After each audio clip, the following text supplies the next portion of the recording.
Next topic है magnification, आवर्धन।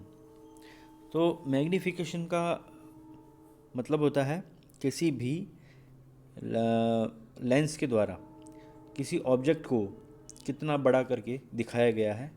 तो उसका जो फॉर्मूला है वो ये है कि जो ऑब्जेक्ट है उसकी क्या साइज़ थी और इमेज की क्या साइज़ है, तो इमेज और ऑब्जेक्ट की साइज़ का रेशियो, ये कहलाएगा आपका मैग्नीफिकेशन। तो लेंसेज के द्वारा डिफरेंट प्रकार के मैग्नीफिकेशन किए जाते हैं। उनमें जो मेनली जो है वो 3 प्रकार के जो आपके कोर्स में हैं। उनमें सबसे पहला है आपका लेटरल या ट्रांसवर्स मैग्नीफिकेशन, दूसरा है एक्शियल या लॉन्गिट्यूडनल मैग्नीफिकेशन, और तीसरा है एंगुलर मैग्नीफिकेशन। तो तीनों को वन बाय वन पढ़ते हैं।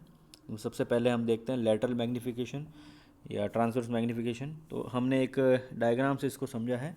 हमने एक कर्वेचर लिया है जिसका रेडियस ऑफ कर्वेचर r है और रिफ्रैक्टिव इंडेक्स जो है उसका μ2 है, और बाहर जो मीडियम है वो एयर है जिसका रिफ्रैक्टिव इंडेक्स μ1 है।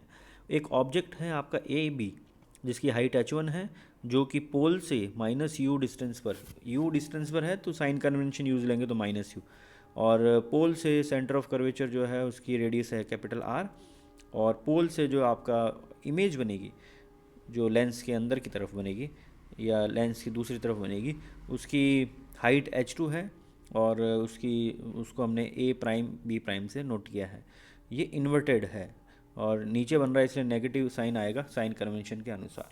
तो लेटरल मैग्नीफिकेशन की जो डेफिनेशन है वो क्या है कि जो हाइट है आपकी इमेज की ए प्राइम बी प्राइम, और जो जो ऑब्जेक्ट की हाइट है ए बी, इसका रेशियो, तो यानी कि एम टी हो जाएगा आपका h2 upon h1 equal to A B prime upon A B.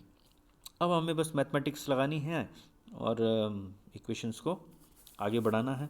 तो मैथमेटिक्स लगाने के लिए ट्राइंगल ए बी सी लिया हमने, और दूसरा triangle C A B prime हो जाएगा। इस ट्राइंगल को हम कॉन्ग्रुएंट ट्राइंगल कहेंगे, सर्वांग सम त्रिभुज हिंदी में कहते हैं। सर्वांग सम त्रिभुज की जो प्रॉपर्टी है उसको यूज़ लेते हैं। तो A prime B prime divide by A B is equal to C A prime divide by C A. तो वैल्यू पुट कर दी हमने, ए प्राइम बी प्राइम की जगह -h2 upon h1 equal to C A prime. आप diagram से देखें C A को हम लिख सकते हैं आर प्लस यू, लेकिन यू जो है वो आपका नेगेटिव है तो ये हो जाएगा आपका हो जाएगा देखिए हम देख रहे हैं सी ए प्राइम है ना, तो सी ए प्राइम तो ये रही इस तरफ राइट साइड में, तो ये क्या हो जाएगा पोल से, यानी P A prime minus P C, ये लिख सकते हैं, यानी हो जाएगा वी माइनस आर। और नीचे जो है सी ए का मतलब हुआ A P plus P C, तो ए पी हो जाएगा माइनस का यू प्लस का आर, तो यहाँ से एम टी हो जाएगा आपका V minus R upon R U minus R, क्योंकि माइनस का h2 अपॉन h1 था ना, तो माइनस इस बार हम लिया है। आगे चलें तो ये इक्वेशन हमने पिछली क्लास में डिराइव करी थी। इस इक्वेशन में आपने देखा था कि स्फेरिकल सरफेस जो है उसके लिए एक रिलेशन है μ2 upon v minus μ1 upon u equal to μ2 minus μ1 upon r। इस इक्वेशन को हमने थोड़ा रीअरेंज किया, μ2 और μ1 को एक तरफ लिया, और इसको देखो रीअरेंज करके हमने एक इक्वेशन लिखी है v minus R upon U minus R. तो ये जो इक्वेशन आई है आपकी v minus R upon U minus R equal to μ1 upon μ2 into V upon U, इस इक्वेशन को हमने पुट कर दिया है हमारी जो पिछली इक्वेशन जो ऊपर आ रही थी एम टी की, जहाँ पर v minus R upon U minus R था, तो v minus R upon U minus R की जगह हमने लिखा μ1 upon μ2 into v upon U. Okay, आगे चलते हैं, एम टी निकल गया। अब हम दूसरा जो है आपका मैग्नीफिकेशन, वो जिसको एक्शियल मैग्नीफिकेशन कहते हैं या लॉन्गिट्यूडनल मैग्नीफिकेशन, अक्ष पर जो है। तो इस पर देखिए कि इस डायग्राम से आप देखें, इस डायग्राम में आपको दिख रहा होगा कि कोई ऑब्जेक्ट है जिसकी की विड्थ है डी यू, और उसकी पोल से डिस्टेंस है माइनस का यू साइन कन्वेंशन यूज लेते हुए, और पोल से उस ऑब्जेक्ट की जो इमेज बनेगी वो वी डिस्टेंस पे बनेगी, और उसकी मोटाई जो हो जाएगी आपकी विड्थ कह दें, एक्शियल विड्थ जो है वो हो जाएगी डी वी। तो एक्शियल मैग्नीफिकेशन यानी कोणीय आवर्धन का जो फॉर्मूला है वो क्या हो जाएगा, इमेज की जो आपकी विड्थ है डिवाइड बाई ऑब्जेक्ट की विड्थ, तो D V upon D U. फिर से हम क्या करेंगे, ये इक्वेशन स्फेरिकल सरफेस वाली लिखी है हमने, इसको हम u के रिस्पेक्ट में डिफरेंशिएट करेंगे तो आपको dv/du इस इक्वेशन से मिलेगा, उसको वहाँ पुट करेंगे तो आपको ma मिल जाएगा। तो अल्टीमेटली ma क्या आएगा आपका, ma आ जाएगा आपका μ1/μ2 इंटू v²/u²। अब ma को हम इस तरह से भी लिख सकते हैं नई तरीके से, क्योंकि हम mt हमारे पास एक रिलेशन है जो कि ब्रैकेट वाली टर्म के अनुसार है, तो ma इक्वल टू जाएगा mt² इंटू μ2/μ1। ओके, आगे चलते हैं, ma निकल गया। तीसरा है एंगुलर मैग्नीफिकेशन। एंगुलर मैग्नीफिकेशन का केस क्या है कि जो आपका ऑब्जेक्ट है उसकी कोई एंगुलर पोजीशन होगी लेंस के रिस्पेक्ट में।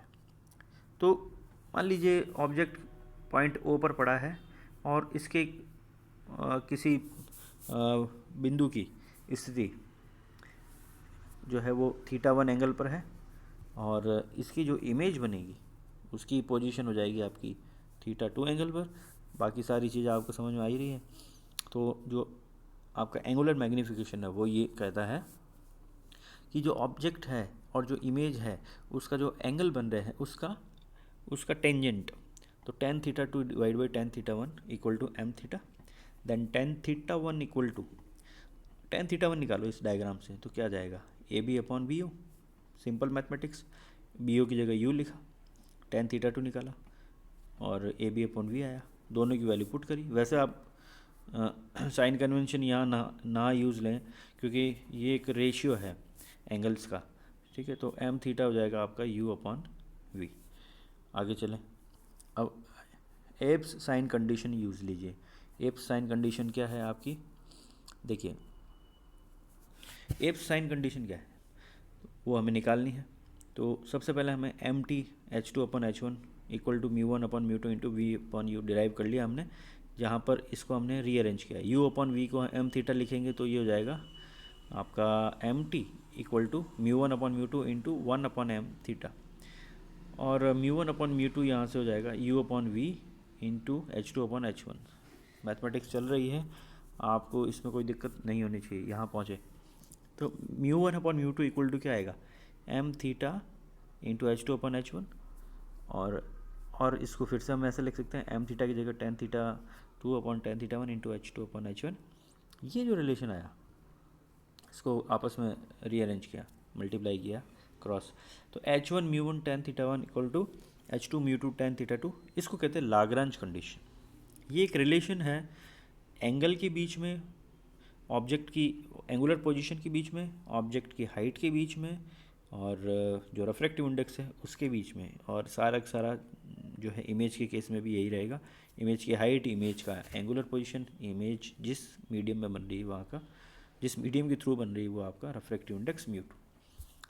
आगे चलते हैं, इफ़ θ1 θ2 आर स्मॉल, अगर θ1 θ2 एंगल बहुत छोटे हैं तो tan θ1 को हम θ1 लिख सकते हैं और θ1 को sin θ1 लिख सकते हैं, कोई बड़ा इशू नहीं है। हमने पिछली क्लास में देखा था कि एंगल छोटे होते हैं तो θ1 को sin θ1 लिख सकते हैं, θ1 को tan θ1 भी लिख सकते हैं, या इसका वाइस वर्सा। तो जहाँ पर tan θ1 आ रहा था वहाँ sin θ1 लिख दो, और जहाँ tan θ2 आ रहा था वहाँ sin θ2 लिख दो। तो ये आपकी जो कंडीशन कहलाएगी, ये कहलाएगी एब्स साइन कंडीशन। ओके, तो ये चीज़ है। तो ये आपका एंगुलर मैग्नीफिकेशन का टॉपिक ख़त्म हो गया। कोई डाउट है तो आप पूछ सकते हैं।